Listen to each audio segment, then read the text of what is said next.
Eccoci, nuova puntata di 40. Intanto grazie a tutti voi per il seguito che ha questa rubrica, perché potremmo proprio definirla una vera e propria rubrica dedicata al nostro passato per vedere insieme e progettare il futuro. Nuova puntata di 40, dicevamo, affronteremo tre temi: la riforma della giustizia che è prevista con la fine dell'anno, almeno questa è la promessa del governo, vista però in chiave trevigiana e affrontata con uno dei volti del Tribunale trevigiano, uno dei volti storici del Tribunale di Treviso. Poi parleremo di politica, perché? Perché la politica ha in questa settimana il taglio dei parlamentari, quindi cercheremo di vedere questa rivoluzione in salsa trevigiana con volti storici della politica nostra, in particolare della democrazia cristiana. E poi per finire parleremo delle colline del Prosecco, la rivoluzione dell'UNESCO, vista con gli occhi di un giovane sindaco che vedrà delle immagini che non ha mai potuto vedere perché sono state girate prima della sua nascita. Tutto questo naturalmente dopo la sigla.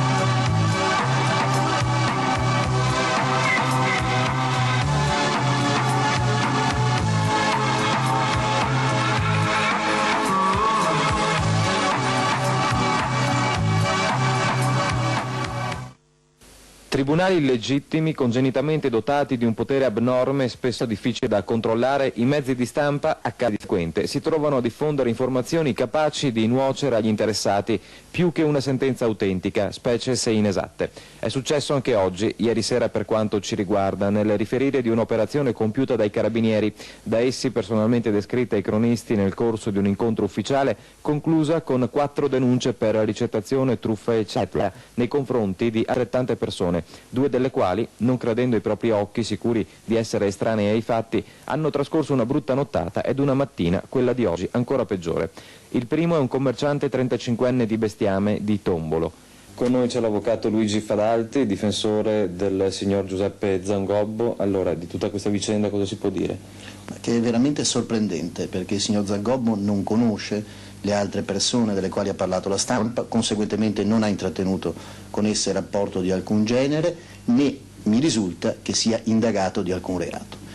E difatti è già stato redatto un esposto alle 2 procure della Repubblica, quella presso il Tribunale e quella presso la Pretura, affinché si vada a verificare se le notizie diffuse che hanno carattere diffamatorio ed anzi vorrei dire calunnioso, da chi siano state diffuse, per quale ragione e affinché coloro che le hanno diffuse ne rispondano. Ecco, questo è uno degli incidenti piuttosto frequenti, è quasi un classico quando la stampa si affida, come è giusto che si affidi, a delle fonti ufficiali, in questo caso i carabinieri. Cosa si può fare per evitare che si ripetano fatti di questo genere? L'informazione è un diritto dovere, perché è principalmente una garanzia per il cittadino, ma evidentemente questa va misurata e calibrata e va sempre rapportata alle esigenze di rispetto della personalità ed anche di osservanza del segreto d'ufficio. Ecco. E partiamo subito presentando il nostro primo ospite, ovvero l'avvocato Luigi Fadalti. Oggi, buonasera, benvenuto. Buonasera. Allora, come ci si sente a rivedersi 30 anni fa? Innanzitutto mi sarei tagliato i capelli, decisamente, però devo dire che quello che ho affermato allora lo sottoscrivo anche oggi. L'informazione è un diritto e dovere, e proprio perché diritto e dovere è essenziale presidio della libertà e della giustizia, va esercitata con molta attenzione. Io ho ben presente questa vicenda, nonostante siano passati molti anni, e la ricaduta sulla dignità della persona che si era rivolta allora alle mie cure era stata obiettivamente molto seria. Si è anche risolta però. Ecco, intanto cominciamo a vedere, sempre con la nostra regia di Italo Morao, con Roberto Durigon, delle immagini del 1980 degli esterni del Tribunale di Treviso, così entriamo un po', diciamo così, nel clima di questa prima parte di 40, perché l'abbiamo convocata per raccontarci un po' la differenza di quando la giustizia veniva gestita in quel tribunale in quegli anni a questi ultimi anni, e che prospettive ci sono in futuro, visto che poi si parla di riforma della giustizia entro la fine dell'anno. Prego. Intanto vediamo lì, cosa prova a rivedersi il Tribunale di Treviso? Comunque, anni 80, ricordo c'è il praticante. Io sono diventato procuratore legale, perché all'epoca c'erano 2 figure distinte, il procuratore legale e l'avvocato, anche se di fatto solevano la medesima funzione, nel 1981. e poi la professione, la figura del procuratore legale fu abolita a memoria mia nel 1997, quindi nel 1980 facevo pratica, assistevo come era obbligatorio allora e oggi alle udienze penali e facevo pratica di attività civili. Ecco, che atmosfera c'era là dentro? È differente rispetto a quella che si vive adesso, ad esempio, in Via Verdi? Indubbiamente è molto diverso, ma perché sono cambiati i tempi, il Zeitgeist, lo spirito dei tempi, è cambiato tutto, cioè non è rapportabile quello che era allora. Voglio ricordare che si usavano la carta velina, si facevano gli atti con la carta carbone, quindi un errore di battitura implicava di riscrivere completamente tutto, non c'era il fax, la visura dei fascicoli era necessariamente un'apprensione materiale della carta, adesso ormai è tutto dematerializzato, ma anche il clima era diverso, sicuramente c'era un clima più disteso, più rilassato di quanto non possa essere. Io ricordo quei dibattimenti in cui c'era, diciamo, l'avvocato, soprattutto quello difensore, che era abituato proprio ad avere a fare una ringa sempre molto preparata, molto... Era completamente diverso l'approccio. Allora parliamo del processo penale. Incominciamo col dire che il tribunale o il pretore disponeva del fascicolo delle indagini, cioè aveva tutto in mano. Quando affrontava il dibattimento sapeva tutto ciò che era stato fatto in precedenza e fondamentalmente il processo di regola si concentrava nella requisitoria finale del pubblico ministero e nella ringa finale dell'avvocato. La fermo un secondo solo per dire al nostro Italo Morao, se intanto ci vai a vedere l'inserto 02, che sono gli interni del tribunale sempre nel 1980, così la mettiamo in clima, perché facciamo vedere un'aula e addirittura c'è il PM, cioè il pubblico ministero, e la bozzetta. Vediamo se lo ricorda. Sì, la bozzetta aveva 12 anni, in questa certo che me lo ricordo benissimo. Si ricorda quest'aula di tribunale? Certo, questa è una corte d'assise. Esatto, lo dicevamo, no? Poi c'è... allora io riconosco, c'è che il giudice Stitz. Riconosco il dottor Stitz, mi pare il dottor De Paoli che presiede, e il dottor Stitz a latere. Ecco, rispetto a adesso dicevamo che differenza c'è? È completamente diverso l'approccio. Lei vede che per esempio il pubblico ministero è assiso a livello del tribunale su un banco che è sopraelevato rispetto a quello delle difese. Con la riforma del codice dell'89 invece il pubblico ministero, almeno in teoria, è stato portato sullo stesso piano dei difensori e quindi è davanti al tribunale o alla corte d'assise. Ora non so se si è notato, ma la Corte d'Assise ha un voluminoso fascicolo innanzi, perché c'erano tutte le carte del processo. Non è come oggi, ripeto, in cui sempre sul piano teorico l'istruttoria si dovrebbe fare completamente a dibattimento. Io non so se sia stato onestamente un avanzamento sul piano dei diritti e della giustizia, come non so se sia stato un avanzamento abolire quella figura importantissima di vaglio che era il giudice istruttore, che svolgeva sì istruttoria. Ricordiamo che proprio il dottor Stitz fu l'istruttore, quello che individuò le cosiddette trame nere, che poi il fascicolo andò a Milano, ma che vagliava, esaminava ed evitava molto spesso di fare dei dibattimenti inutili. Ma non è che c'è stato sostituito dal giudice per le indagini preliminari? No, perché il giudice delle indagini preliminari ha un vaglio soltanto su provvedimenti restrittivi, su provvedimenti conservativi, sequestri, e poi si occupa della cosiddetta udienza preliminare e di eventuali riti alternativi che si celebrino in udienza preliminare, ma non ha funzioni di indagine. L'indagine è concentrata oggi tutta sulla figura del pubblico ministero. Allora adesso invece la porto in un caso che ha seguito lei direttamente. Le immagini sono del 1987, l'inserto è il numero 21 per il nostro regista Italo Morao, ed è il caso della minorenne di Covolo di Pederobba.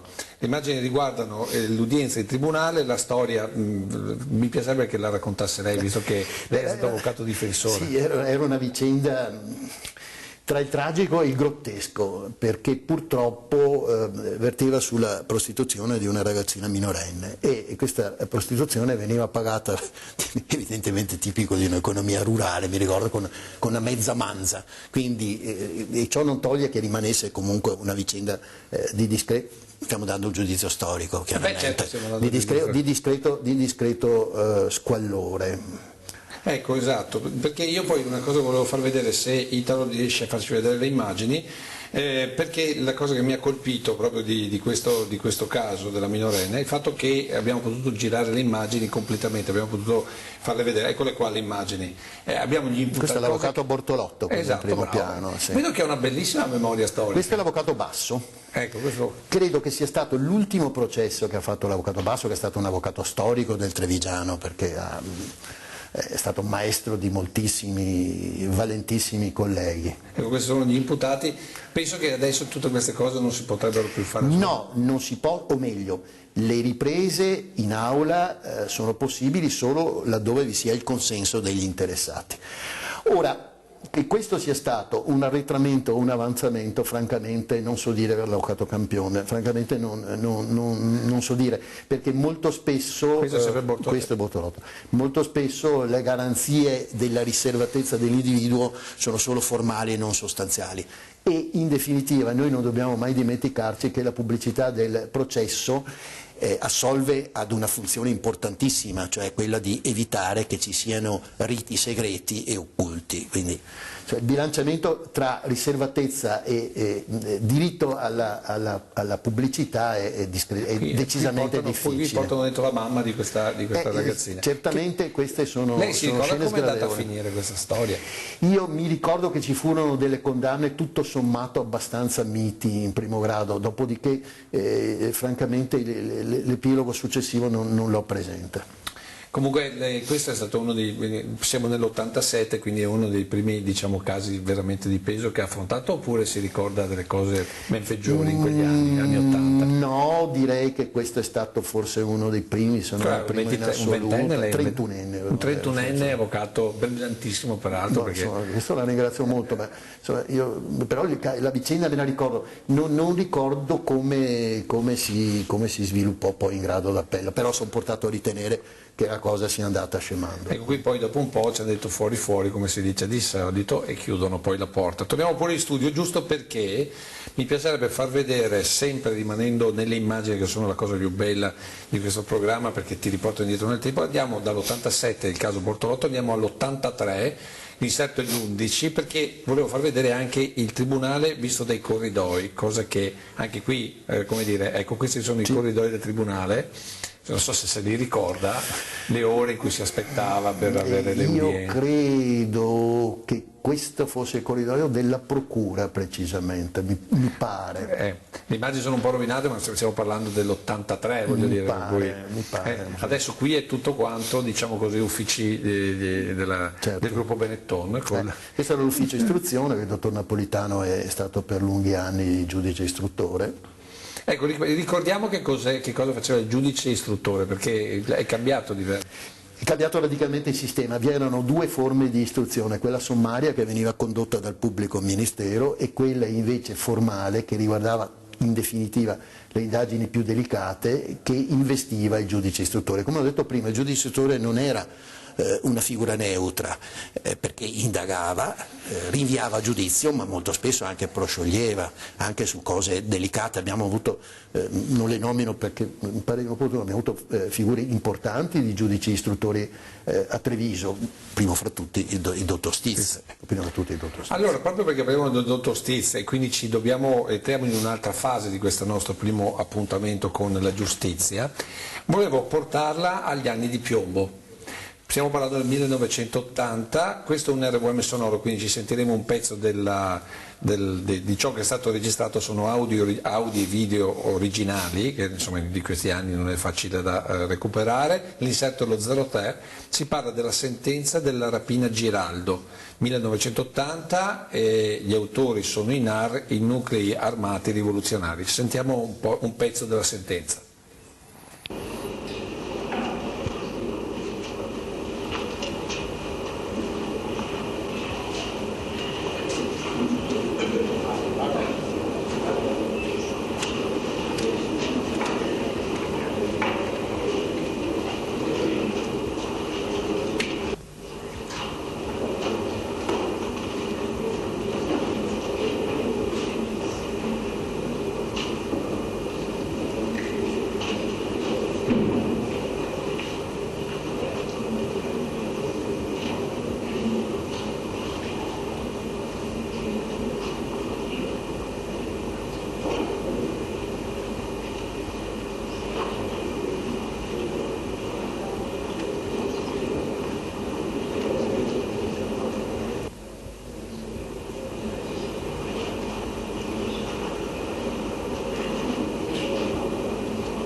Diamo atto che non c'è Fioravanti Valerio, perché ha rinunciato a presenziare, vero?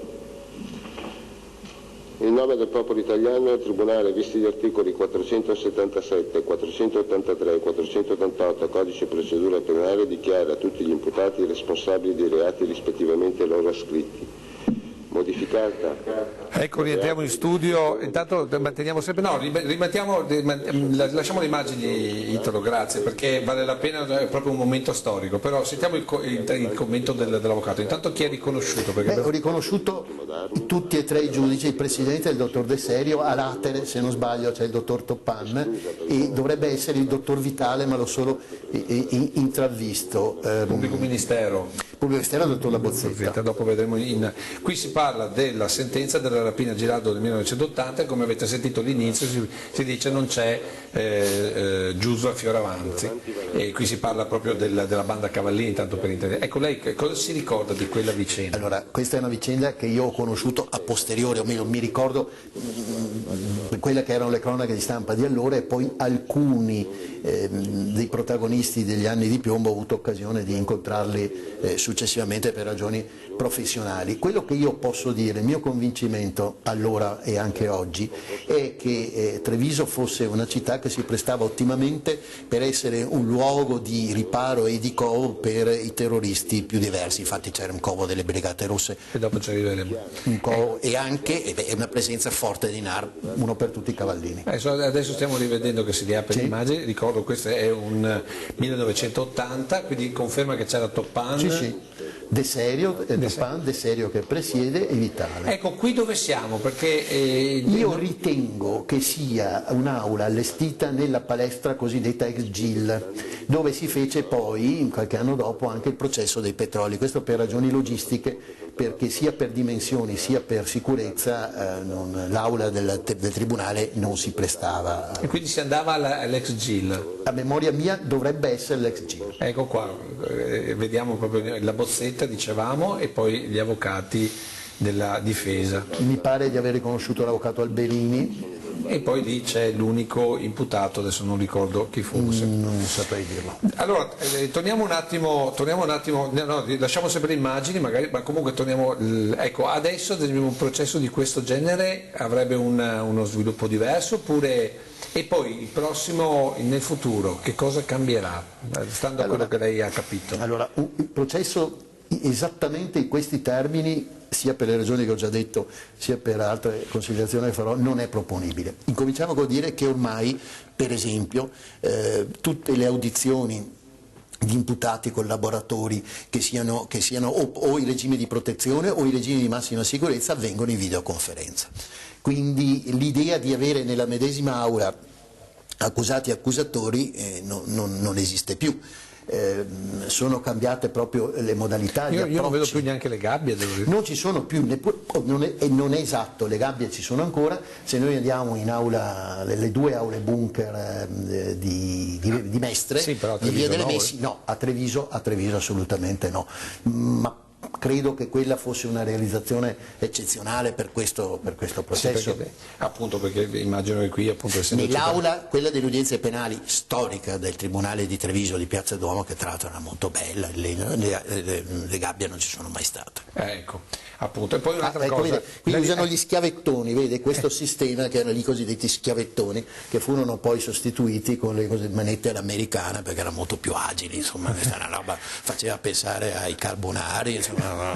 Senta, visto che mi ha citato, allora le faccio vedere una cosa che ho trovato nell'archivio e devo dire è particolare, vediamo se le riconosciamo assieme. Inserto lo 04 perché ci risulta essere il co delle BR a Treviso, le immagini le vediamo adesso, ed è questo palazzo. Per me il palazzo è a Silea, nell'archivio lo danno invece a Villorba. No, era Silea. Però secondo me era a Silea, Residence Raffaello. Qui il covo era quello delle Brigate Rosse, sì. C'è stata anche una sparatoria al suo tempo e una fuga se ricordo in tangenziale e lì appunto vediamo ancora l'appartamento sequestrato a disposizione dell'autorità giudiziaria, giusto per dire che anche Treviso ha avuto il suo passaggio delle BR. Molto serio. Rimanendo sempre nelle immagini, ecco, Voi come vivevate questo periodo qua? Beh, però sinceramente noi avvocati difensori a Treviso processi di terrorismo veri e propri, anche qui erano tutti difensori che venivano da fuori, non ne abbiamo fatti, infatti a parte che erano anni in cui io ero ben lungi da diventare procuratore legale e poi avvocato, ma questi sono personaggi che ho conosciuto dopo, quando ormai in realtà buona parte delle vicende erano state scoperte, erano diventate pubbliche. La tensione in tribunale com'era? Cioè c'era chi affrontava questo tipo di processi e chi invece affrontava altri tipi di processi, come quello della mezza manza. Come quello della mezza manza. Ma io che ci fosse un'attenzione particolare in tribunale non mi sento di escluderlo. Voglio ricordare che venne peraltro scoperto accidentalmente dell'esplosivo, precisamente al piano terra del tribunale, entrando a sinistra, che non detonò perché fu appunto scoperto e fu neutralizzato, un episodio che è rimasto tuttora oscuro. Adesso invece le faccio vedere, e siamo verso la chiusura di questo primo blocco, l'inserto il 5, per far vedere come venivano introdotti gli imputati in fase di interrogatorio e come noi gli corravamo dietro sempre nel vecchio tribunale. Qui siamo all'interno del parcheggio del vecchio tribunale di Treviso e qui il sindaco, mi scrivono il vecchio sindaco di Onè, viene inserito dentro, portato con le manette e tutto il resto. Anche qui le cose sono notevolmente cambiate, bisogna ammettere. Qui fortunatamente sono cambiate, questo sì, perché queste scene sono assolutamente inutili e solo avvilenti. Questo è il parcheggio retrostante del vecchio tribunale con le ex carceri asburgiche che adesso è stato tutto ristrutturato. Che è stato completamente un po' di nostalgia di questo tribunale? Assolutamente sì. Assolutamente sì. E allora le faccio vedere un'altra volta un pezzo di interno, perché qui il tempo scappa via. Andiamo all'insetto 12. Allora, secondo lei verso che riforma della giustizia andiamo? Giusto per dare una prima pennellata, perché immagino che il tema sarebbe stato notevole. Qui invece è proprio l'arrivo, invece questo è il processo Totera dell'83. Qui proprio si arriva in aula di tribunale, se la ricorderà la scala, sì, tra l'altro certo. La stessa scala ripresa da signore e signori da Pietro Germi in uno dei passaggi, il famoso processo per la ragazza di Breda, la storia vera di Gian Maria Ferrento era quella. E qui c'è, immagino, il difensore che parla col suo imputato. Che non lo conosco. Però siccome abbiamo poco tempo, secondo lei allora verso che riforma andiamo? Questa è una bella domanda, ma c'è davvero un progetto di riforma o è pura e semplice propaganda? Perché per ora non abbiamo visto nulla. Ci sono dei segnali che sono inquietanti, per esempio la modifica della prescrizione, modifica nei cui confronti l'avvocatura terrà una settimana di astensione dall'udienza, è sicuramente allarmante, perché non è pensabile che una persona possa essere sostanzialmente assoggettato in eterno, perché questo si verificherebbe al rischio di una sanzione penale, che è la sanzione più devastante che vi possa essere. E non è vero, ammesso che poi i modelli che esistono all'estero siano migliori del nostro, non è vero che negli altri paesi europei la prescrizione non esista. Certo, bisogna velocizzare i processi, ma che tutto ciò non vada a scapito delle esigenze di giustizia, e soprattutto bisogna riformare la giustizia civile, che è assolutamente disastrata. Cosa che possiamo imparare guardando questi? A parte il fatto che vedo tanta gente che... impariamo una cosa fondamentale, che c'era una partecipazione diretta, ovvero sia la gente si interessava alle vicende giudiziarie e si faceva anche direttamente le proprie opinioni. I mezzi di informazione, la televisione, internet, eccetera, hanno cambiato completamente questo rapporto. Ormai nelle aule vi sono soltanto i diretti interessati. Era stimolante comunque parlare con un pubblico, non nascondiamoci. Io ho ancora un ultimo minuto, perché ho il regista che mi sta dando giustamente i tempi, però le faccio vedere una cosa. L'inserto il 13, vediamo se lo riconosce. Inserto 13, vediamo se lo riconosce. Lei sa che posto è questo? È esattamente il luogo dove lei sta esercitando oggi. È vero, sì. Questa era l'ex palestra Verdi, dove noi studenti, erano due palestre con un anello di atletica alle spalle, dove noi studenti del Canova andavamo a fare ginnastica. Ovviamente nel tragitto tra il Canova e la palestra Verdi qualcuno si perdeva lungo la strada. Insomma. E adesso non esistono più, perché al posto della palestra Verdi esiste l'attuale Palazzo di Giustizia. Esattamente sì. Quanta nostalgia per quello. Era divertente, insomma, fare la passeggiata dal liceo fino alla palestra, poi, insomma, io avevo un insegnante di educazione fisica, tra l'altro, che proveniva da un certo tipo di formazione che era il vero fascista, insomma, per cui dovevamo fare gli anelli, tutte queste cose, il cavallo. Ah sì, perché poi è vicino da Ghezzi, poi tra l'altro questo, tra l'altro, sì. Va bene, allora ringraziamo il nostro ospite, l'avvocato Luigi Fadalti. No, grazie a voi, allora, bellissima rimpatriata, molto, sì. Mi sarei tagliato i capelli se mi fossi visto prima. Insomma. Tornerà a trovarci quando troviamo delle altre cose, perché dobbiamo continuare a parlare di giustizia, secondo me è molto importante. Adesso una pausa con la pubblicità e poi riprenderemo parlando di politica.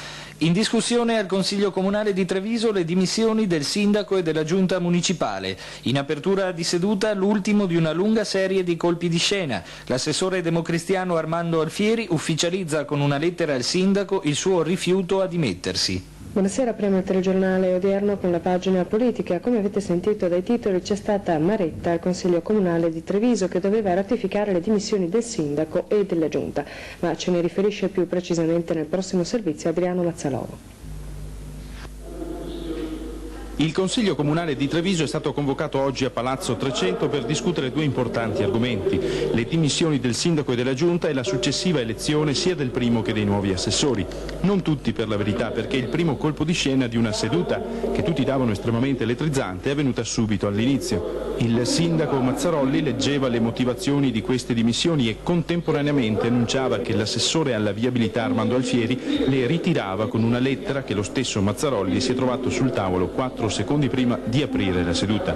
Ecco comunque le motivazioni ufficiali per bocca dell'interessato. Io ritengo che la città aspetta da molto tempo un governo, una giunta che governi e non ha bisogno di perditempo in Consiglio Comunale come si verifica da molto tempo a questa parte. Il mio senso di responsabilità, la mia coscienza in questo momento non mi consentono, perché è una scelta mia, una scelta istituzionale, e pur rispettando quanto il mio partito evidentemente vuole, perché questo non si tratta evidentemente di episodi di milazismo, ma io voglio vedere chiaro le forze politiche cosa fanno, quindi avvieranno queste trattative, voglio vedere chiaro come la città sarà governata e poi le dimissioni non saranno certamente un problema, ma fuggire di fronte alla responsabilità io credo che in questo momento la mia coscienza non me lo permette. I soliti ben informati ed in vena di cattiverie ci hanno confessato dietro le quinte che la sedia all'assessore Alfieri se la tiene ben stretta, in quanto in un ipotetico rimpasto di giunta sarebbe stato sicuramente messo fuori gioco. Armando Alfieri ieri e oggi, benvenuto, insieme a Vittorio Zanini, un altro dei volti del Consiglio Comunale di Treviso, della città e della politica trevisana, benvenuti. Grazie. Allora, ma questa sedia se l'era tenuta stretta? Assolutamente no, perché io, quando la Democrazia Cristiana è cominciata a ragionare, perché si ricordi che avevamo il 45%, 18 consiglieri su 40, di cui questi 40 ancora, 2 erano anche del movimento sociale, quindi era proprio contro la popolazione che era democristiana, è evidente, con il 45%, e quindi io ero uno dei primi, ero forse il terzo degli eletti a Treviso, il terzo. Intanto facciamo vedere un altro il terzo degli eletti a Treviso, e quindi mi sentivo responsabile di questo andamento, che la Democrazia Cristiana veniva messa in minoranza e io ero responsabile verso tutti coloro, erano circa 1600-1700 preferenze, avevo preso 1700, va bene, mi sentivo responsabile e quindi volevo vedere che cosa combinavano, e quando la Democrazia Cristiana, e così concludo, ha messo la testa a posto, via le diatribe, io poi, quando la Democrazia Cristiana è tornata, ho dato le dimissioni senza che nessuno me li chiedesse. Quindi non mi pare che era toccata alla sedia, non le pare. Della storia naturalmente ha dato questa lettura, però vi ho chiamato perché noi parliamo della politica di ieri e di oggi, sempre guardare al passato per capire il futuro, perché questa settimana c'è stato il taglio dei parlamentari, la legge insomma ha fatto il suo iter, è stata votata, si va verso una riduzione del Parlamento. Secondo voi la democrazia ci ha guadagnato o ci ha perso? Cominciamo con Vittorio Zanini. La democrazia ci ha perso, però se lei mi consente, ho visto dei volti noti che si sono tanto adoperati, diciamo, per la città. Quindi torniamo all'RUM 15. Sia diciamo della Democrazia Cristiana sia dei partiti dell'opposizione. Ho visto Ciro Perusini, che è stato un emerito, un professionista, rappresentante del Partito Comunista, ho visto la Maria Pantaleoni, ho visto Guadagnin, che allora era il leader insieme con Miceli del partito allora socialdemocratico, poi passato alla Democrazia Cristiana.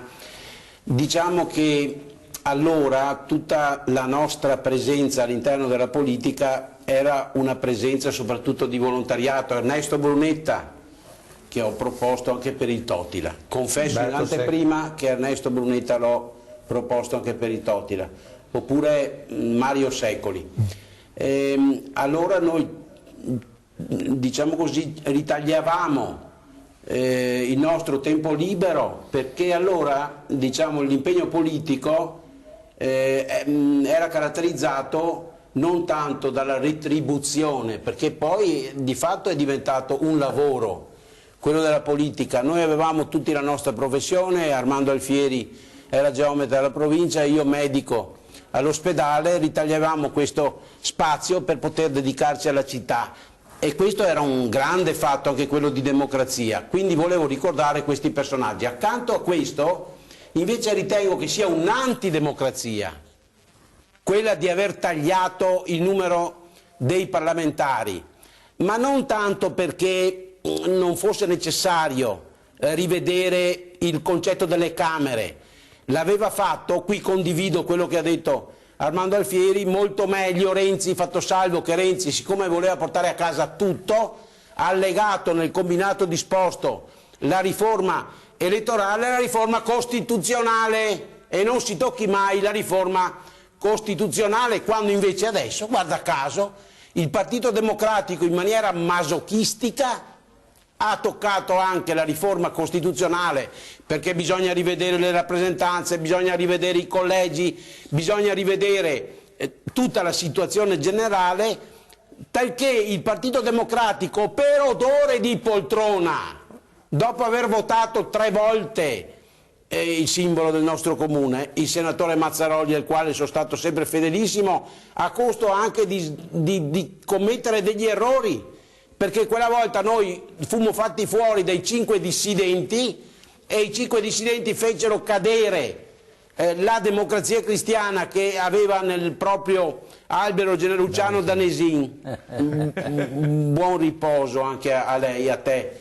Luciano Danesin fece cadere una giunta della Democrazia Cristiana che però risentiva troppo del consociativismo, cioè il fatto che ogni volta, ad esempio, pur di poter governare con il Partito Socialista o con il Partito Socialdemocratico oppure con il Partito Repubblicano, riconoscevamo più potere a chi aveva meno rappresentanza e guarda caso facevamo fuori invece i rappresentanti della Democrazia Cristiana. Chi vince ha diritto di governare. Sotto questo profilo ha ragione la Lega di portare avanti il tema del maggioritario piuttosto che il tema del proporzionale. Piero Visentini, soprannominato Tiracca, perché quando gli dicevamo di parlare anche per 2 ore, lui parlava per 2 ore, mentre il senatore Mazzarolli, dietro nell'androne della prefettura, riorganizzava le fila. Ecco, allora la domanda è: ha ragione allora i 5 Stelle ad aprirsi al PD, che ha una forza di minoranza,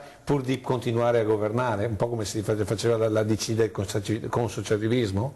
Non è finalizzato il rapporto diciamo così, del doppio forno andreottiano non è commisurabile, perché qui hanno fatto i 5 Stelle solo un'operazione di trasformismo, quindi sono peccatori sotto il profilo della politica, ma ancora di più lo sono quelli del Partito Democratico nel momento in cui si sono prestati al gioco piuttosto che andare alle elezioni anticipate. Io sono d'accordo con Carlo Nordio nell'articolo che ieri scrisse sul Mattino, sul Gazzettino e pure sul Messaggero, quando ritiene Anselmo Piovesan, uno dei dissidenti che ci fecero cadere, quando ritiene che il Partito Democratico abbia fatto un harakiri nei confronti di se stesso.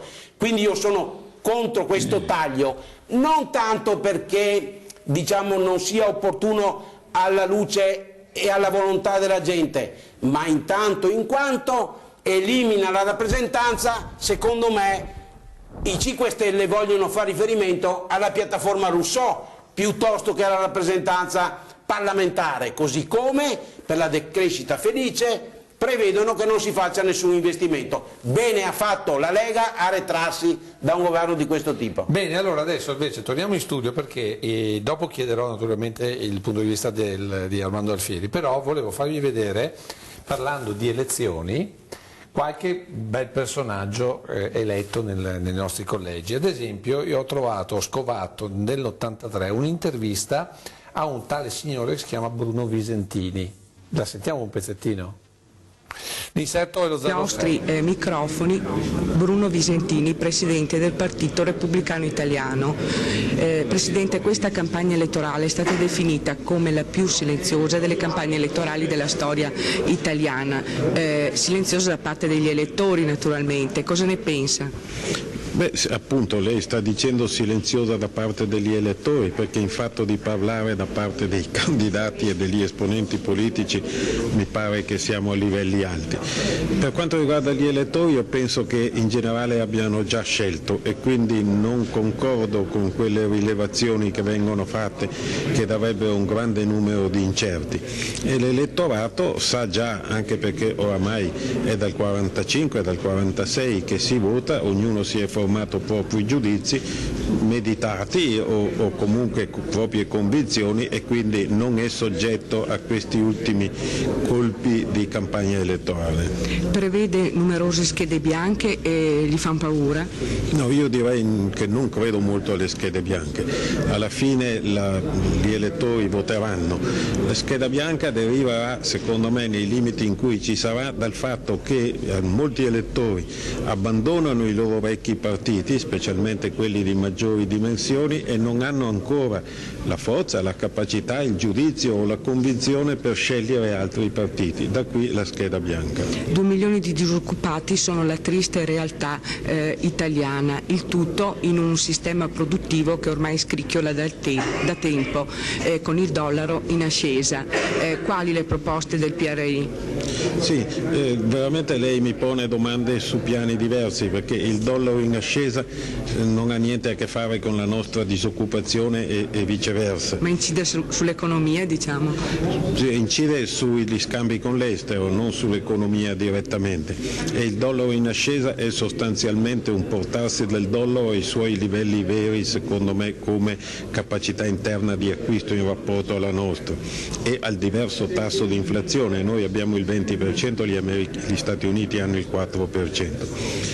I 2 milioni di disoccupati, che possono essere meno se si considera il lavoro nero, diventano di più se si considera la cassa integrazione, costituiscono un problema estremamente grave che va risolto affrontando i problemi del risanamento finanziario dello Stato, per ridare all'economia gli strumenti, i mezzi finanziari di investimento, di ammodernamento e quindi di riassorbimento della disoccupazione. Sembra un'intervista di ieri, perché i temi sono sempre gli stessi: disoccupazione, lavoro nero, tasse, differenza tra noi e gli Stati Uniti, ed è un'intervista a Bruno Visentini con Villa a Vascon, ministro dell'economia, 1983. Sembra di sentire Che politica certamente i discorsi sono sempre quelli, si ripetono, sono ciclici. Però diciamo si sente un peso, poi, perché uno che insomma, in un'intervista dice siamo su due piani. Vicentin non era diciamo un popolare, apparteneva ad una certa elite e quindi almeno parlando di Treviso insomma era conosciuto solo in alcuni ambienti. Noi dal Consiglio Comunale non l'abbiamo mai visto, bisogna dire professor Razzi, quelle persone là, sì, ma Bruno Vicentin era un'altra cosa. Però, comunque un grande personaggio. Però a me serviva questa intervista perché a un certo punto dice lei non ha paura delle schede bianche.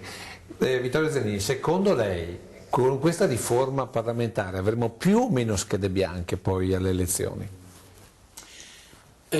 Dipende da quello che sarà deciso, perché questi l'hanno campata in aria questo discorso della riduzione dei parlamentari al 50%. Magari era giusto eliminare una delle due Camere, che non fosse il raddoppio o il doppione dell'altra. Si tratta di vedere se noi si va al sistema proporzionale oppure si va al sistema maggioritario. Io sono sicuro che cercheranno di gestire per andare al sistema proporzionale, perché tutti vogliono mantenersi le mani libere. Allora sì ci sarebbero tante schede bianche, perché la gente non sa di preciso se ancora il Movimento 5 Stelle fa l'accordo col Partito Democratico, oppure se Renzi si schiera al centro invece che fare l'accordo con i vecchi amici, anzi compagni del Partito Democratico. Mentre invece se si va al sistema maggioritario, per il quale anticipatamente la gente sa che cosa votare, ci saranno pochissime schede bianche e ci sarà la decisione su una delle due componenti, la componente di centrodestra oppure la componente di centrosinistra. I 5 Stelle non li prendono neanche più in esame, perché secondo me la gran parte di essi si annacqua con questo governo nel Partito Democratico e non rappresenteranno più nessuno. Ecco, una domanda ad Armando Alfieri. Abbiamo sentito che poi in Consiglio Comunale è caduto Mazzarolli ed è stato eletto Reggiani, perché l'elezione del sindaco era in carico al Consiglio Comunale. Poi sono cambiate le regole e il sindaco lo elegge il popolo di fatto. Allora l'idea ad esempio di una democrazia presidenziale che adesso sta lanciando Giorgia Meloni con un referendum che presenta proprio oggi, secondo lei è un passo in avanti dopo l'esperienza dei sindaci oppure un passo indietro nella democrazia? Secondo me quella riforma dell'elezione dei sindaci è stata una cosa molto bella.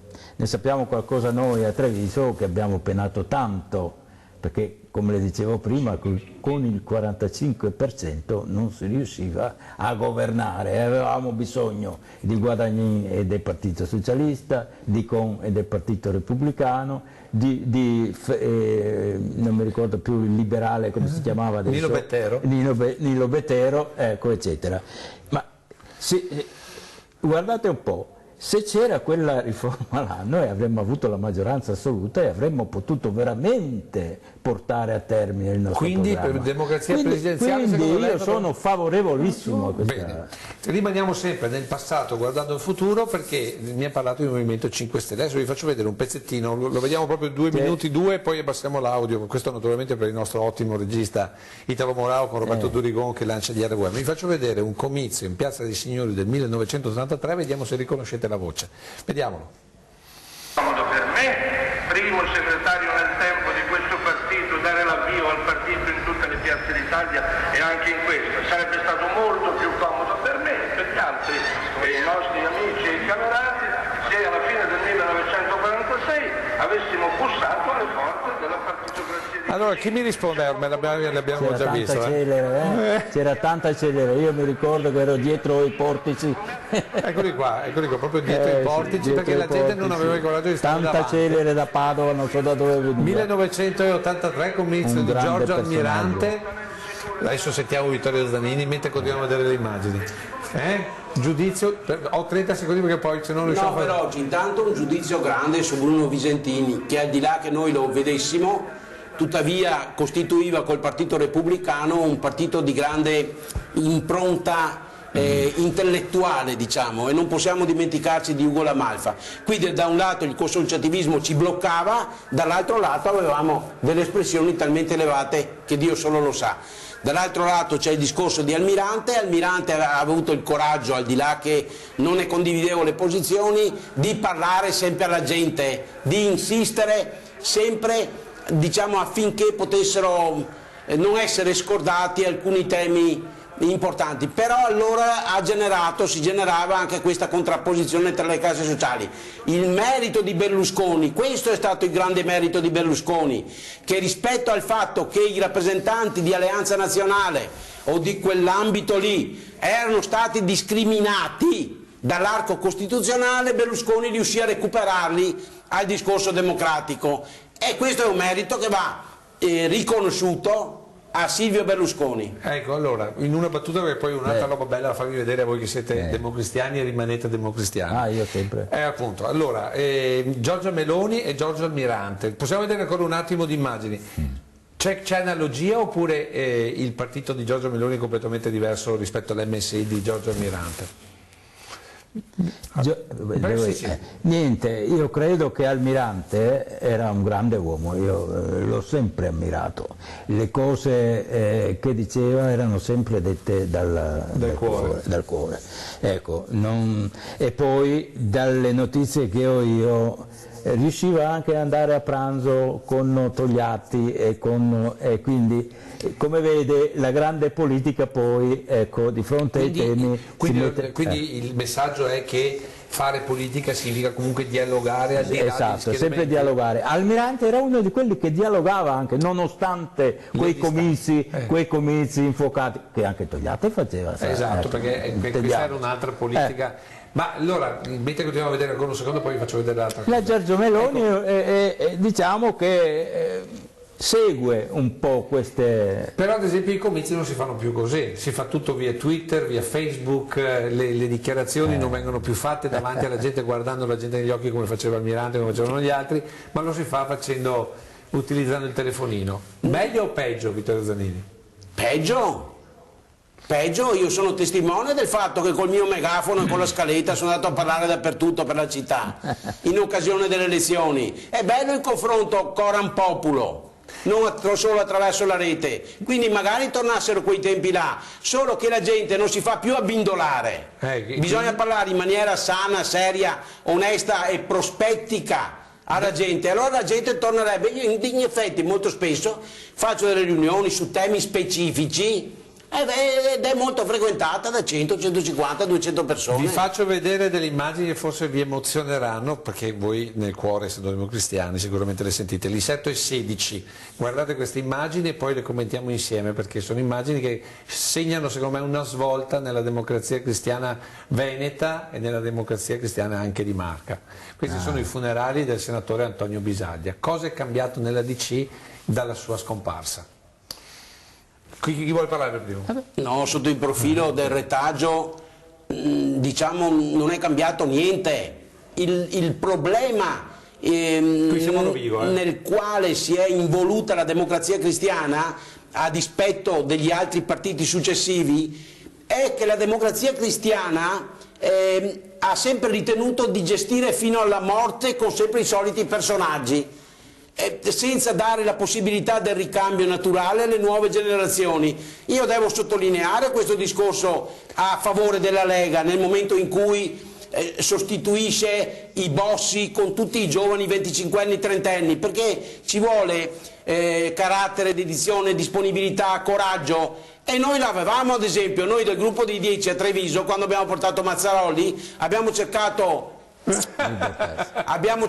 di dare il ricambio, così come mi ha dato un bacio alla bandiera della... Sì, certo, perché la porto sempre con me tra le altre cose, così come il fatto fondamentale è che noi ci siamo sempre schierati, perché anche la Lega, che mano a mano si rafforza sotto il profilo del numero e sotto il profilo della qualità, lo fa e lo è perché molti di coloro che hanno militato nella democrazia cristiana, padri o figli, in un ambito sempre anticomunista, degasperiano, si riconoscono, molti di essi nei partiti del centrodestra, perché rappresentano sempre questa impostazione, questo stile che consente a noi di parlare liberamente. Ecco, io però, proprio un angolino, 30 secondi, vi ho fatto vedere vi sto facendo vedere queste immagini di Antonio Bisaglia, perché lui per primo prospettò la Democrazia Cristiana veneta, una sorta di partito nel partito della DC, una sorta di antesignano dell'autonomia, almeno politica, di questa regione. E c'è chi dice che il progetto poi doveva continuarlo, lo vedremo più avanti perché fa l'orazione funebre. La Lega.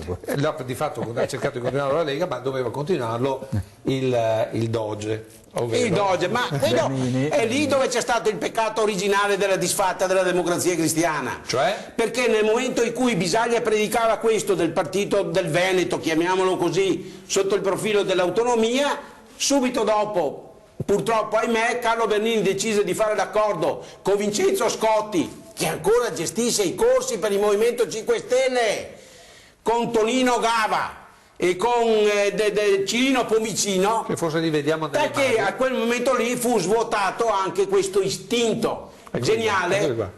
L'ho visto Marino Cordare e Cirino Codimita, erano insieme al congresso della Democrazia Cristiana. Arnaldo Forlani che perse le parole di fronte a Mani Pulite e Di Pietro. Ma come fai a perdere la parola con tutto quel tesoro che ebbe la Democrazia Cristiana? Arnaldo Forlani comunque svuotò Carlo Bernini, purtroppo nell'accordo nazionale svuotò l'auspicio e l'aspirazione di Tony Bisaglia. Beh, allora io ho ancora 30 secondi, però ma noi nella DC erano bei tempi, noi facevamo sempre dei corsi di studio, e questi capi che lei ha visto noi li abbiamo avuti in questi corsi di studio, molti si trattenevano con noi, dormivano e mangiavano con noi. Ecco, ed è un bel ricordo vederli un'altra volta, perché erano delle persone veramente, degli statisti veri, non come questi di adesso. Ecco, volevo arrivare qua. Guardando queste immagini, facendo scala 1 a 10, fatto queste immagini facendo 7 per, diciamo così, il livello politico di questa stagione, adesso il livello politico che voto ha? Facendo 7 per non dare proprio 10. È molto, molto, molto scaduto. Cioè? Diciamo da 7 su scala 1 10 7 perché diciamo che adesso siamo, non lo so, io non darei la sufficienza, neanche 4 5, mentre invece io giudicherei più che dal voto da che cosa riusciamo a portare a casa, soprattutto nel Veneto. Siamo riusciti a portare a casa alcune infrastrutture, anche se talune contestate. Siamo riusciti a portare a casa il discorso Carlo Bernini, il discorso delle Olimpiadi che non ci venivano riconosciute nel 1956, e stiamo tentando di portare a casa l'autonomia. Cioè giudicherei più dai traguardi che vogliamo raggiungere e da quelli già raggiunti piuttosto che dal valore, perché preferisco una classe politica che a un certo momento ricambia se stessa piuttosto che una classe politica come lo è stata la Democrazia Cristiana, che si è chiusa in se stessa. Ho capito, ma i risultati sono più da imputare al presidente attuale della Regione Veneto, Luca Zaia, che è riuscito a portare a casa i risultati, oppure al lavoro che ha fatto la politica della Lega? Perché io sono più per la prima ipotesi, che sia proprio quasi un discorso in solitaria del governatore Zaia. Lui è uno coraggioso, condivido quello che ha detto una settimana fa l'allegato del Corriere della Sera, l'allegato 7 del Corriere della Sera, definendo il coraggio, la volontà e anche la dedizione di Zaia, quindi primo ragionamento, prima opzione che ha fatto lei, equiparandolo a un democratico cristiano, tra parentesi, Doroteo. Bene. L'ultimissima immagine, so che il nostro regista Ettore Mora mi bacchetterà, però l'avevo preparata per il nostro Vittorio Zanini, perché non c'entra niente con la politica, però volevo farvi vedere queste immagini di un luogo che è profondamente cambiato, è l'RUM 09, se puoi farlo vedere proprio 30 secondi, perché vale la pena sia per chi macina non tanto di politica, di città, che per chi macina di sport. Vediamo se riconosce che stadio è questo e che sport è questo. Questo è lo stadio, il vecchio stadio dove Tauro inneggiava rugby del Metalcrom, il vecchio stadio localizzato a San Lazzaro, che poi noi abbiamo trasferito come amministrazione. Bravi. Che partita è questa? Questa delle magliette rosse sono il Tarvisium di solito. Contro la Benetton. Perché anche la Tarvisium è arrivata in Serie A. La Tarvisium ha militato in Serie A e sono contento che a riverdire quegli allori ci sia adesso Adriano Panatta, che ha acquisito proprio nell'ambito di San Lazzaro San Zeno quello che diventerà un bellissimo impianto, grazie Adriano Panatta. Quindi qui non siamo non tanto per il rugby, ma per il tennis. Qui non siamo Monigo, qui no, siamo a San Lazzaro. Siamo a San Lazzaro qui. Lei non se ne era accorto. L'ho chiamata apposta. Lucio, caro Lucio, lei che è uno storico non si è accorto. Ma io chiamo voi. Ho visto il prefabbricato delle tribune. Lì. Ed è lì che è sorto il grande rugby dei Francescato, dei Robazza, dei Marchetto e via di seguito. Mi ha illuminato il cuore più che della Democrazia Cristiana. Io mi illumino per lo sport che è andato avanti malgrado non ci fossero le strutture, e noi però abbiamo pensato anche al rugby facendo una nuova struttura di Monigo. Qui è il Benetton che ha le magliette azzurre, non le ancora verdi, perché notate anche questa, però si vede il folpetto, il simbolo del folpetto, quindi è proprio il primo anno in cui c'è il Benetton, mentre le magliette rosse Amadio! Quello è Amadio di San Giuseppe. Ecco, queste sono le immagini, vedete che c'è Amadio. Sì. Eccoci qua. Va bene. Torniamo in studio, grazie a Vittorio Zanini, grazie ad Armando Alfieri, con questa ventata di storia. Allora avete capito, una marcor di vita. Avete capito, il taglio dei parlamentari non è tutto oro, quello che è logica, almeno stando ai nostri due ospiti. Adesso noi ci fermiamo con un po' di pubblicità e poi riprenderemo parlando di Colline del Prosecco.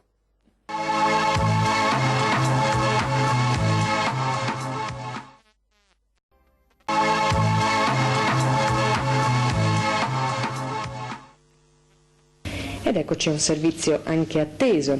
L'estate di San Martino è una leggenda oppure realtà? Nella Marca ci sono ben 18 comuni che festeggiano l'11 novembre. Noi siamo andati a Col San Martino, il paese del Prosecco, ma anche il paese dove si svolge uno strano rituale che risale all'anno 1000. È la tradizione del cavare al nome. Ancora una volta la leggenda si mescola con la fede e le speranze degli uomini, ieri come oggi. È il giorno della leggenda. Gesù offre il miracolo di una piccola estate per un atto di generosità. San Martino, il tempo della sofferenza per i fittavoli di una volta, quando proprio l'11 novembre scadevano i contratti, il giorno degli sfratti, ed ecco che, almeno il cielo, non infierisce sulle povere cose dei contadini buttati sulla strada. Infatti, anche oggi il tempo era splendido. Il cielo è grande e buono, diceva la gente, e soprattutto non esige l'affitto. Che cosa è rimasto di quei tempi? La gente della terra ha dimenticato la fame, ma non i santi. È rimasta la fede, informa Don Tarcisio Bolzan, parroco di uno dei 15 paesi della Marca dedicati a San Martino. Una fede genuina, senza perché e tante filosofie, quella fede che smuove le montagne e fa rinascere. Proprio così racconta il parroco. Martino era un vescovo di Tours, in Francia, nel IV secolo, un uomo che si prodigò per la dignità dei contadini e dei pastori. Fra i tanti miracoli, uno lo fa ricordare oggi da tutte le madri che non riescono ad avere dei figli. È il miracolo della risurrezione del figlio di una povera donna. Da allora tutte le mamme in difficoltà pregano il santo e vengono a San Martino per ottenere la grazia. Il parroco conserva in canonica un'urna con centinaia di nomi di bambini non nati. Le madri estraggono un bigliettino su cui sta scritto il nome del figlio che, Dio permettendo, nascerà. Poi il seguito è lasciato ai misteriosi disegni della provvidenza, che si serve, dice Don Tarcisio, anche della fede nei santi. Si tratta solo di fede e il cristiano prega con quella umiltà e con quella fiducia per la quale sa che può ricevere questa grazia, ma ringrazia il Signore anche se non capita quello che quindi non magia ma fede. È il Vangelo questo che ci insegna a pregare con fiducia, ma non certo a comandare a Dio che faccia la nostra volontà. Comunque, succede il miracolo anche? Miracolo, noi diciamo grazia, doni, e uno lo interpreta così nella propria fede.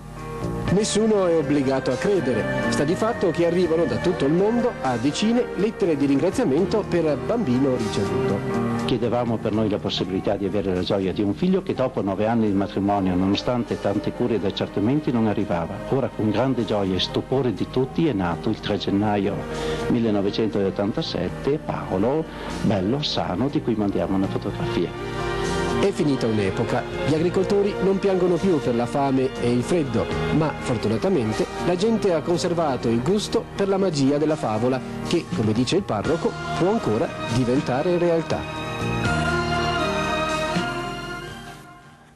Eccoci qua con il sindaco di Fara di Soligo, Mattia Penicini. Lei aveva 1 anno quando è andato in onda questo servizio, benvenuto. Era il 1987, era il 10 novembre, ho sbagliato la data, no, forse più di 1 anno aveva. 86, quindi siamo nell'anno perfetto. Perfetto.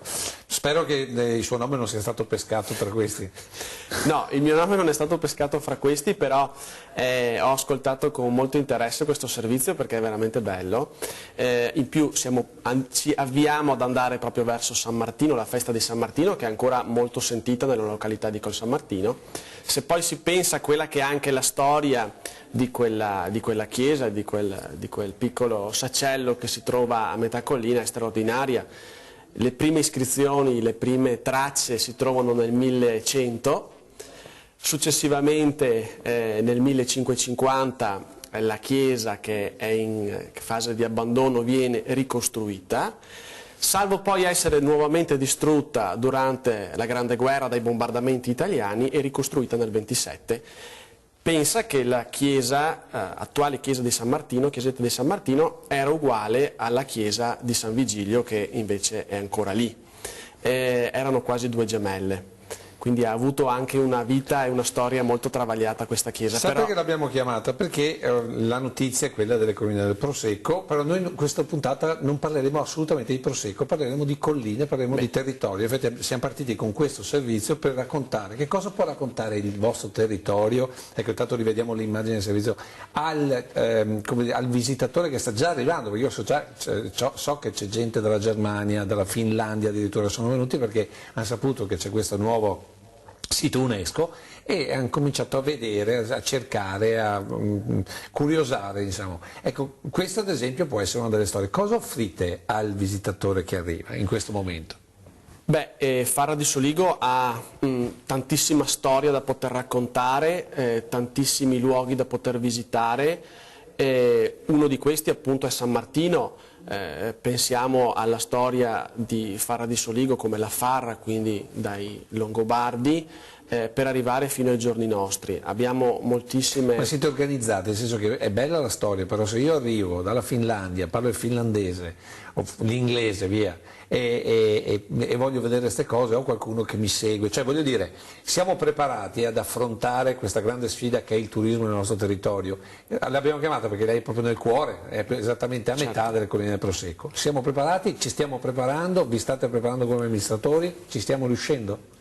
Allora, noi c'è molto lavoro da fare, se bisogna essere sinceri, ma è giusto che sia così. C'è molto lavoro da fare, questa è una grossa opportunità che abbiamo, che ci è stata data e dobbiamo lavorarci molto, perché è vero, come si diceva poco fa, che abbiamo moltissime cose da vedere, moltissime cose da poter visitare. Dall'altro lato, giustamente come dici tu, dobbiamo anche mettere nelle condizioni chi arriva di poter accedere su questi luoghi. Già da 2 anni facciamo noi come amministrazione comunale dei corsi per formare gli operatori, le attività commerciali, piuttosto che le aziende agricole, piuttosto che semplici cittadini o anche i volontari delle associazioni, proprio per formare questa gente perché possa mettersi e rendersi disponibile nel caso in cui ci siano richieste anche dall'estero di persone che vogliono venire a visitare il nostro territorio. Intanto che continuiamo a parlare, le faccio vedere delle immagini che sono state girate quando lei proprio non era neanche nei pensieri dei suoi genitori, sono del 1981, di certo il 14, e vediamo se riconosce il luogo e che festa è, perché magari è stata ripetuta. Probabilmente non ci arriverà mai, perché questa è la festa dell'uva a Farra di Soligo, ed è, diciamo, il primo esempio di quelli che poi naturalmente diventa, e qui si comincia anche a fare mescita di vino eccetera. Perché vi faccio vedere queste immagini? Proprio perché volevo vedere quali le strutture di accoglienza, in questo caso la Proloco, si sta attrezzando per dare, al di là, diciamo, della visita del turismo normale, anche degli eventi folcloristici per chi arriva. Ovviamente qui stiamo parlando di una cosa la vedo un po' imbarazzata su queste immagini, però diciamo che questi erano degli eventi con la festa dell'uva di oltre di 40 anni fa. Ecco, come siamo attrezzati invece in termini di eventi? Beh, per la verità qui siamo proprio fra la chiesa e il municipio, dove c'erano gli stabili della vecchia Proloco. Ecco, proprio sono contento, perché io devo dire l'ho azzardata perché c'era scritto sull'archivio, però non l'ho riconosciuto il luogo perché era tanto stretto. No, l'ho riconosciuto benissimo. Bene. Perché non è tanti anni che poi riconosce anche qualcuno? Sì, certo, ho appena visto Rinaldo Mazzocco, che allora era presidente della latteria.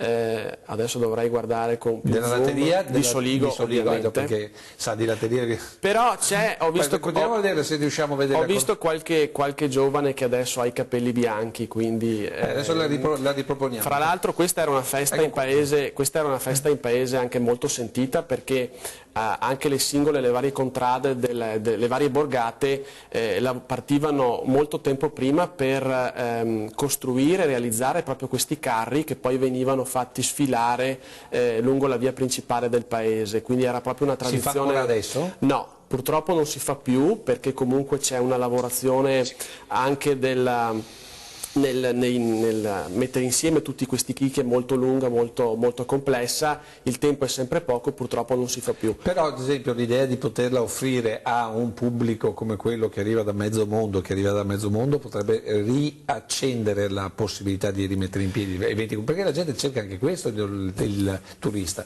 Sì, sono assolutamente anch'io d'accordo con te quando dici appunto che opportunità o comunque rispolverare vecchie tradizioni e vecchie feste sia giusto rivedere, magari in una chiave un attimo diversa, anche con nuovi sistemi ovviamente, però credo siano anche delle opportunità che possiamo riprendere.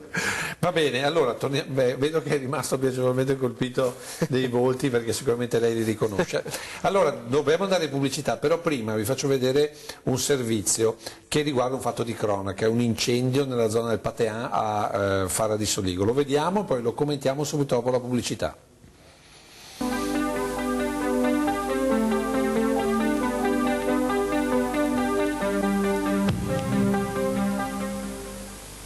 I titoli del telegiornale: un incendio di vaste proporzioni ha distrutto ieri sera un mobilificio di Farra di Soligo, danni per quasi 1 miliardo. Buonasera, in apertura la cronaca, come avete sentito dai titoli, un incendio di vaste proporzioni ha quasi completamente distrutto il mobilificio Fratelli De Rosso a Farra di Soligo. Vediamo insieme il servizio. Probabilmente un cortocircuito nell'impianto elettrico o il cattivo funzionamento della caldaia stanno alla base del furioso incendio divampato ieri sera intorno alle 21 al mobilificio Fratelli De Rosso in via Sant'Iziano a Farra di Soligo, di proprietà di Roberto De Rosso, 36 anni, sempre di Farra di Soligo. Le fiamme hanno trovato facile presa nei materiali per armadi, cartoni e legnami di varia qualità, nei macchinari e nelle strutture murarie dell'edificio, che sono in parte crollate. L'incendio è stato domato soltanto intorno alle 7, mentre l'opera di spegnimento degli ultimi focolai è terminata intorno alle 12, grazie all'opera dei Vigili del Fuoco di Conegliano, Montebelluna e Treviso. L'opera di spegnimento è stata resa ancor più ardua dal disordine presente all'interno del magazzino, carta e legna accatastate alla rinfusa tra i macchinari. A prova di legge comunque le norme antincendio, rimaste inutilizzate per la mancanza di personale all'interno dello stabilimento. Un particolare fortunato: se l'incendio si fosse propagato durante l'orario di lavoro, si avrebbe rasentato la strage. Intanto proseguono le indagini sulle cause dell'incendio, che ha procurato danni per circa 800 milioni di lire. Alcuni contadini della zona, detta il Patean, hanno infatti rilevato che già dalle prime ore del pomeriggio era stato notato un denso fumo levarsi dal capannone, particolare che di certo non verrà tralasciato dagli inquirenti.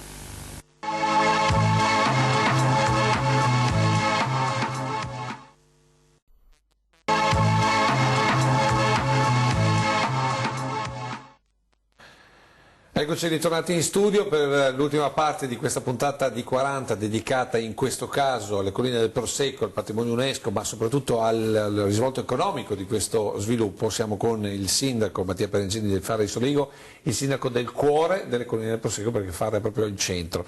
Allora abbiamo lasciato, prima della pubblicità, abbiamo visto l'incendio, anzi il nostro regista Italo Morao con Roberto Durigon all'RVM magari vi fa rivedere le immagini. Ecco, perché vi faccio vedere questo servizio? Perché volevo capire il rapporto tra imprese, cioè aziende, questa è l'azienda del mobile, uno dei momenti forti, negli anni, qui si parla del marzo 1990, le immagini che vediamo tra qualche istante. Dicevo, il rapporto tra azienda, tra il mondo della produzione, quindi capannoni eccetera, e le colline del Prosecco. Adesso come cambierà? Ma allora, intanto c'è da dire che nel momento in cui c'è stata anche la crisi economica e quindi il settore del mobile è, diciamo, ha avuto grosse problematiche, moltissimi si sono rivisti nel ritornare agricoltori e quindi si è ripresa anche la pratica agricola, fortunatamente poi con quello che oggi tutti noi conosciamo. Quindi Cisi De Rosso lavorano ancora oppure? Sì. Quindi hanno ricostruito la fabbrica? Non lì, ma non al Pateano. Non su quella zona lì, su un'altra zona. Magari quella zona che lei ha bonificato adesso, perché voi dovete sapere, continuiamo a vedere le immagini, tanto noi parliamo sotto, che il sindaco Mattia Perencini è quello che è riuscito finalmente a chiudere l'accordo con i proprietari del terreno e diciamo quelli che ci hanno costruito i capannoni sopra per quella famosa diatriba che aveva completamente bloccato l'economia del comune, giusto? Come ci è riuscito? Sì, dicendo che se non gli dava fuoco... No, questo no. Tra l'altro una vicenda che era ormai 20 anni che si trascinava, quindi se tu Lucio fai i conti di quanti anni avevo io 20 anni fa, adesso ne ho 33, per cui avevo circa 10-12 anni, quindi una tematica che si trascinava da troppo tempo. Cosa ho fatto? Io dopo che sono stato eletto con la mia amministrazione ci siamo messi attorno a un tavolo e abbiamo cercato di trovare una quadra con un accordo transattivo che potesse mettere d'accordo tutti, perché ormai era da troppo tempo che si trascinava questa vicenda. Fortunatamente siamo riusciti a trovare sia da parte degli assegnatari dei lotti, quindi degli artigiani industriali, sia da parte anche degli espropriati un accordo, è stato sottoscritto ed ora abbiamo già pagato il 40% e stiamo uscendo pian pianino da quello che è stata una grossa difficoltà, una grossa spada di Damocle che il Comune ha avuto per troppo tempo. Che poi tra l'altro avere un comune bloccato nelle economie, nel cuore della produzione del Prosecco, il vino in questo momento quasi più venduto al mondo, era veramente una cosa un po', come dire, che strideva, perché se essere poveri in mezzo a un mondo di ricchi. Senta però, torniamo, tanto bella notizia, complimenti, perché voglio dire non capita, però da questa storia qual è la morale? Che bisogna sempre comunque continuare a dialogare per trovare una soluzione. Assolutamente sì, io credo. Quanta politica c'è stata di mezzo su questa cosa? C'è stata in polis, nel senso dialogo, confronto. Moltissima, devo dire che c'è stato un lavoro dal momento dell'elezione fino a qualche settimana fa, giornaliero, quasi giorno e notte, per cercare di trovare una quadra, quindi io credo che poi sia anche una questione di buona volontà di voler fare le cose e di buon senso. Penso che parlandosi tante volte si trovino tante soluzioni e si riesca anche ad evitare certi tipi di problematiche. Ok, siccome il tempo scivola via, volevo capire, tornando al discorso che facevamo prima, colline del Prosecco, investimento nel territorio, mi pare di capire capannoni non se ne costruiranno più, si ristruttura quello che c'è, ammesso che ci sia ancora da ristrutturare, mentre ci sarà invece un'importante ristrutturazione dei casolari, cioè un rilancio del turismo, o sbaglio? Assolutamente sì, è proprio quello che è stato più volte detto ed annunciato e adesso si sta anche andando a vedere, a mettere mano anche alle norme urbanistiche. Intanto facciamo vedere le immagini dell'RUM 17, non è Fara di Soligo, è Pieve, perché di Fara di Soligo abbiamo trovato veramente poco, però dà il senso di che cosa va ristrutturato. Sì, noi abbiamo moltissimi casolari sulle nostre zone collinari, che poi non sono altro che le vecchie stalle, le vecchie stallette che vengono recuperate, restaurate e viene dato, diciamo così, questo nome albergo diffuso, che non sono altro questi piccoli ruderi, queste piccole stalle, non ruderi perché dopo vengono ristrutturate ovviamente, queste piccole stallette che vengono messe a disposizione poi dei turisti che vogliono alloggiare e dormire all'interno proprio delle colline del Prosecco di fatto. Senta, allora Lei insomma in giovane età sicuramente ha frequentato Piave, perché poi diciamo così all'interno del quartiere del Piave è il centro forse più importante tra tutti. Come lo vede questa Pieve di Soligo del 1980? Beh, devo dire che a parte le macchine è più o meno rimasta così, nel senso che... il municipio lo vedremo dopo, non c'è più perché è stato spostato, però fa un po' pensare. Sì, sì. Come siete cambiati come territorio? Adesso cercheremo di portare Farra di Soligo al centro della politica del quartiere del Piave.